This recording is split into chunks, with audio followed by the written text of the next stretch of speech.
जय हिंद दोस्तों, कैसे हैं आप सब। तो आज हम करने जा रहे हैं एक बहुत important chapter class 10th physics का चैप्टर लाइट में रिफ्रैक्शन और रिफ्लेक्शन मेन हमारे यहाँ टॉपिक है। देखो, लाइट एक बहुत ही मिस्टीरियस कंसेप्ट है, हम कह सकते हैं फिजिक्स का, या हम कह सकते हैं कि 10th में हमारे बहुत ही मिस्टीरियस चैप्टर है। बहुत सारी मिस्ट्रीज से रिलेट करती है, रिलेटिविटी हो चाहे तो, या फिर फ्यूचर्स, अगर फिजिक्स फ्यूचर की जो हम कह सकते हैं डिस्कवरी जो हो, या फिर हम कह सकते हैं टाइम मशीन जो हो, या इनविजिबिलिटी जो हो, ये सारे कंसेप्ट लाइट से रिलेट करते हैं। तो लाइट के अंदर बेसिकली हमारा यहाँ पे रिफ्लेक्शन और रिफ्रैक्शन ये दो कंसेप्ट हैं।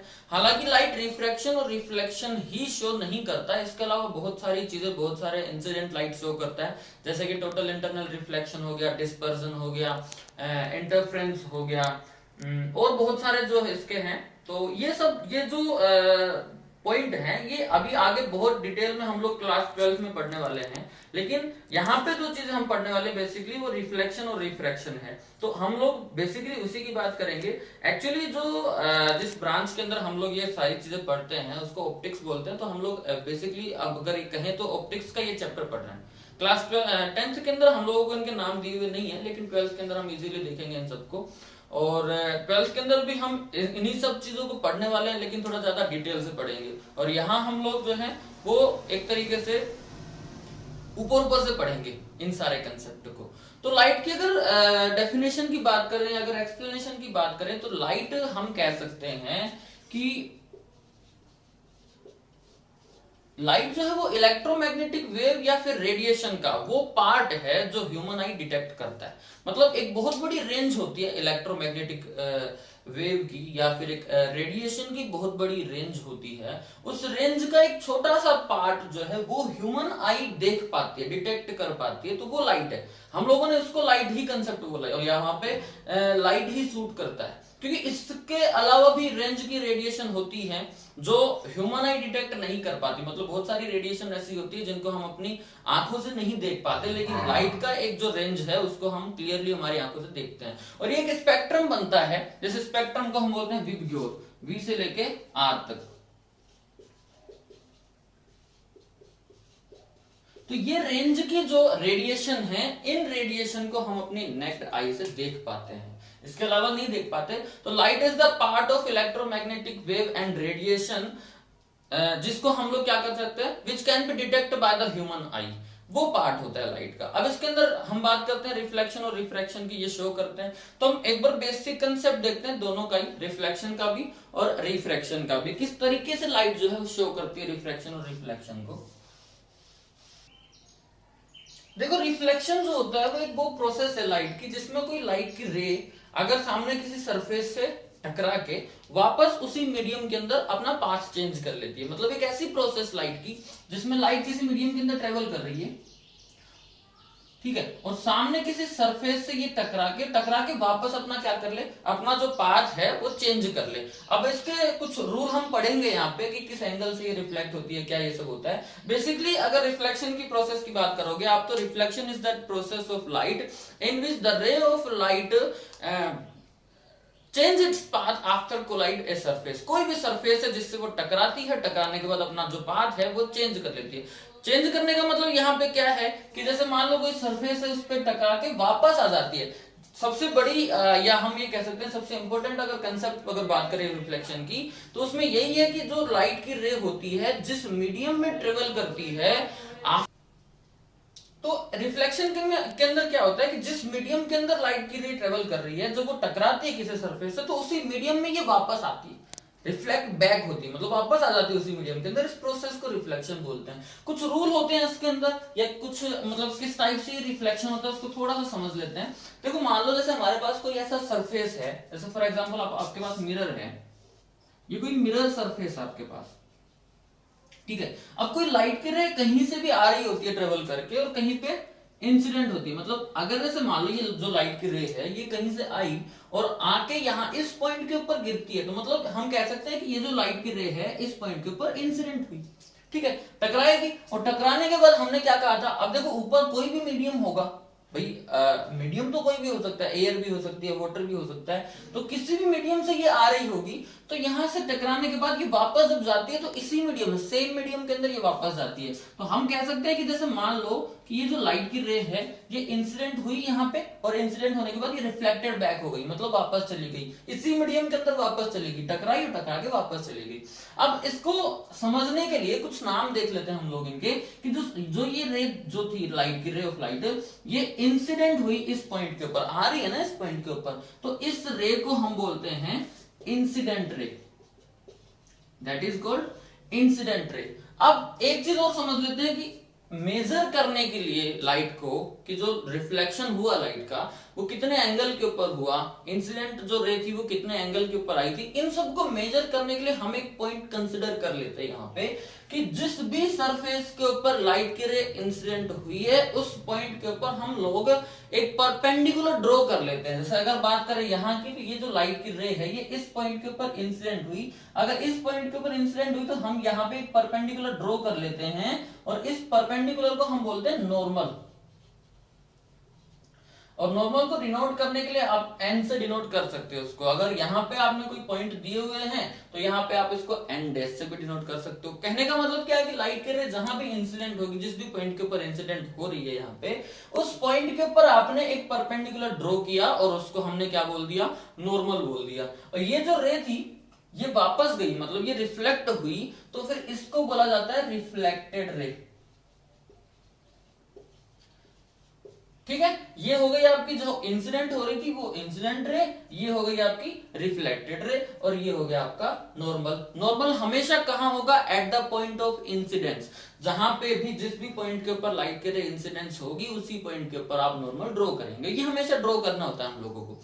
अब यहां देखते हैं कि ये जो इंसिडेंट रे थी ये किस एंगल के ऊपर, नॉर्मल के साथ जो भी एंगल बनाएगी, मतलब कोई तो कोई एंगल बनाएगी नहीं है नॉर्मल के साथ, तो इंसिडेंट रे जो भी एंगल बनाती है नॉर्मल के साथ उस एंगल को बोला जाता है इंसिडेंट एंगल। इंसिडेंट एंगल या फिर angle of incidence, incident angle या फिर एंगल ऑफ इंसिडेंस। और इसी तरीके से ये जो रिफ्लेक्टेड रे आपको दिख रही है, ये जो रिफ्लेक्टेड रे नॉर्मल के साथ जो एंगल बनाएगी इस एंगल को बोला जाता है रिफ्लेक्टेड एंगल, रिफ्लेक्टेड एंगल या फिर एंगल ऑफ रिफ्लेक्शन। सिंपल सी दो तीन चीजें हम लोगों को डिस्कस करनी है यहाँ पे। ये इंसिडेंट रे हो गई जो कि इंसिडेंट होती है किसी पॉइंट के ऊपर, ये रिफ्लेक्टेड रे हो गई जो कि रिफ्लेक्ट होती है at the point of incidence. हम लोग एक नॉर्मल ड्रॉ करते हैं, नॉर्मल के साथ जो एंगल बनाएगी इंसिडेंट रे उसको हम बोलते हैं इंसिडेंट एंगल या angle of incidence. Reflected ray जो रे बनाएगी नॉर्मल के साथ उसको बोला जाता है एंगल ऑफ रिफ्लेक्शन या फिर रिफ्लेक्टेड एंगल।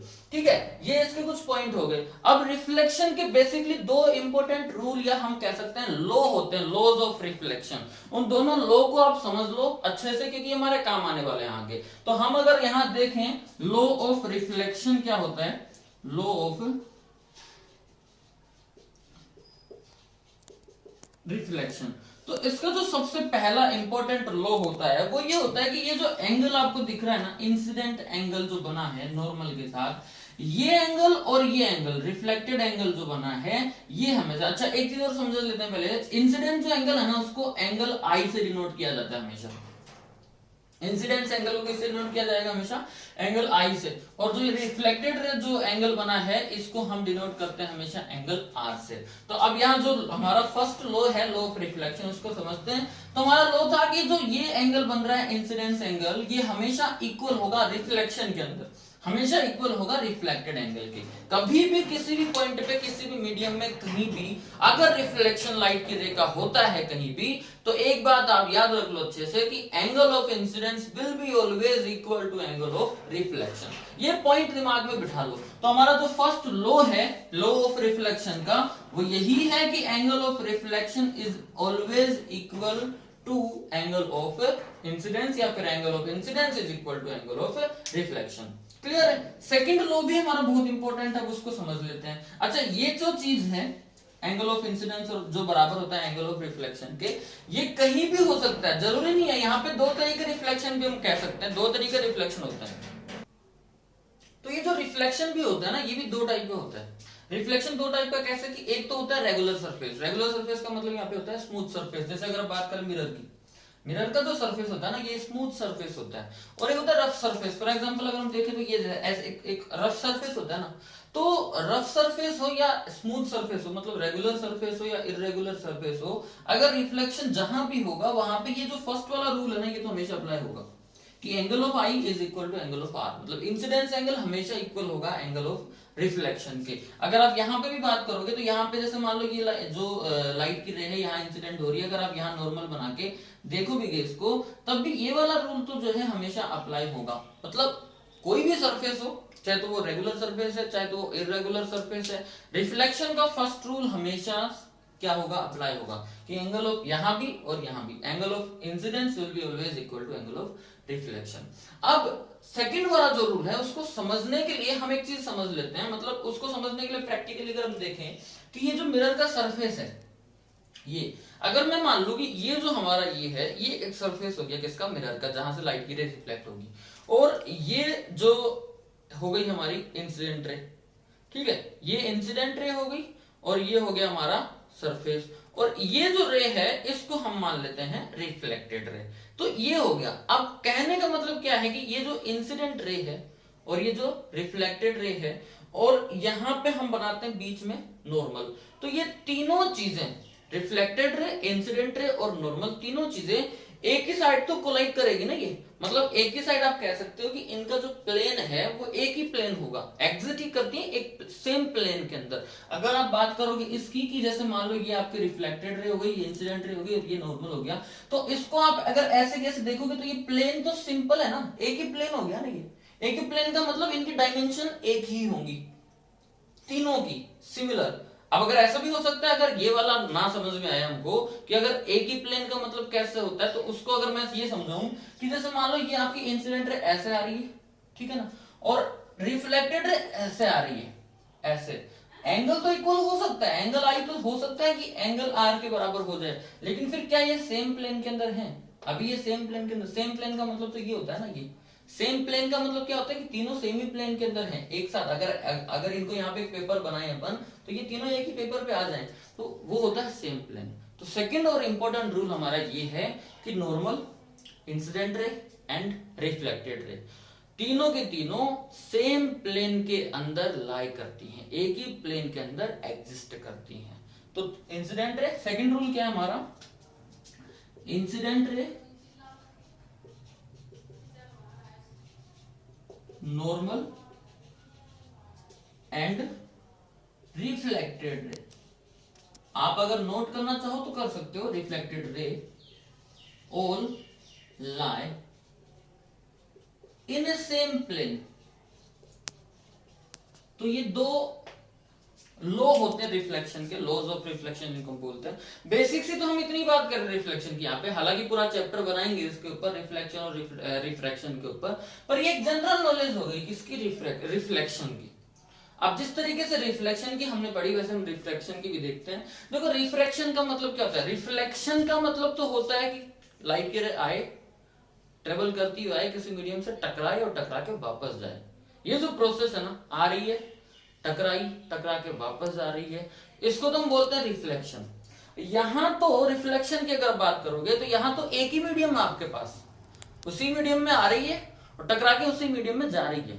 लेकिन रिफ्रैक्शन की अगर बात करोगे तो रिफ्रैक्शन का मतलब क्या होता है कि लाइट की रे किसी एक मीडियम में ट्रेवल करती हुई आ रही है और एक मीडियम से वो एंटर करती है दूसरे मीडियम के अंदर। जब ऐसा होता है, when light ray enter from one medium to another medium, तो लाइट की जो रे है वो अपना पाथ जो है वो बेंड हो, मतलब अपने पाथ से बेंड हो जाती है, अपना पाथ चेंज कर लेती है।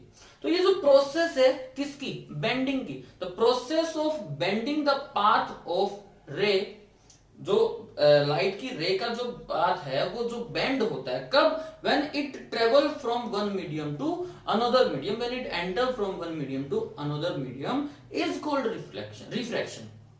सिंपल सी बात है कि एक मीडियम से लाइट की रे आएगी, किसी दूसरी मीडियम के अंदर एंटर करेगी, जब ऐसा होगा तो उस लाइट की रे का पाथ बेंड हो जाएगा। अब वो किस तरफ बेंड होगा वो भी हम लोग यहाँ पे देखने वाले हैं, पर बेंड हो जाएगा, और ये जो बेंड होने की जो प्रोसेस है यही रिफ्रैक्शन होता है, किसका, लाइट का। फॉर एग्जांपल समझते हैं, देखो अगर मैं ये कहूं कि ये हमारा कोई सेपरेशन सरफेस है, मतलब ये आपका कोई सेपरेशन सरफेस है, कहने का मतलब इसके नीचे नीचे पानी भरा हुआ है। सेपरेशन सरफेस का मतलब क्या हो गया कि इसके नीचे नीचे भरा हुआ है पानी और इसके ऊपर है हमारे पास में एयर। ये हो गया वाटर और ये हो गया एयर।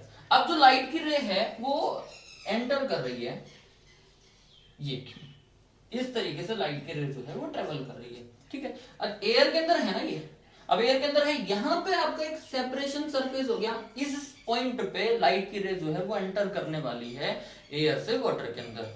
तो रिफ्रैक्शन होता क्या है उसको समझ रहे हैं हम लोग कि जब ये एंटर करेगी ना, तो वैसे देखो नॉर्मली ये पाथ होना चाहिए इसका, जब सीधी जाएगी तो नॉर्मली जनरली ये पाथ होना चाहिए इसका, लेकिन जब ये एंटर कर जाती है ना तो ये पाथ ना होके इसका ये हो जाता है, मतलब ये अपना पाथ चेंज कर लेती है, बेंड हो जाती है। अब देखो बेंड हुई कि नहीं हुई, सीधी जा रही थी, सीधी ना जाके बेंड हो गई जब ये एंटर करती किसी एक मीडियम से दूसरे मीडियम के अंदर, ठीक है ना।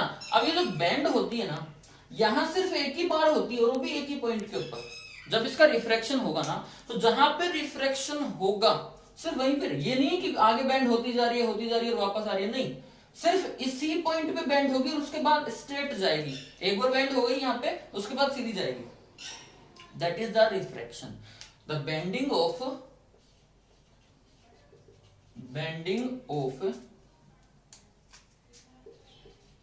path of ray of light when it enter from one medium to another medium। Clear है। लाइट की रे का जो पाथ है वो बेंड हो जाता है कब, जब ये एक मीडियम से एंटर करती है दूसरे मीडियम के अंदर, तो और इसी प्रोसेस को हम बोलते हैं रिफ्रैक्शन। अब इसमें सिंपल सी एक चीज आपको दिख रही है, अगर आप बात करोगे लॉ ऑफ रिफ्रैक्शन की, जैसे हमने यहां पढ़े ना लॉ ऑफ रिफ्लेक्शन, वैसे अगर आप यहां देखोगे लॉ ऑफ रिफ्रैक्शन, हालांकि इसको और आगे पढ़ेंगे डिटेल में कि ये बैंड किस तरफ होगी, मतलब बैंड भी दो तरीके से होती है ना, एक तो नॉर्मल की तरफ और एक नॉर्मल से दूर हटती है, तो वो देखेंगे अभी आगे कि ये नॉर्मल की तरफ बैंड होती है, नॉर्मल से दूर हटती है, कब किस सिचुएशन में, वो सारी चीज देखने वाले हैं। पर फिलहाल हम बेसिक जैसे हम लोगों ने लॉ ऑफ रिफ्लेक्शन देखा वैसे लॉ ऑफ रिफ्रैक्शन देख रहे हैं।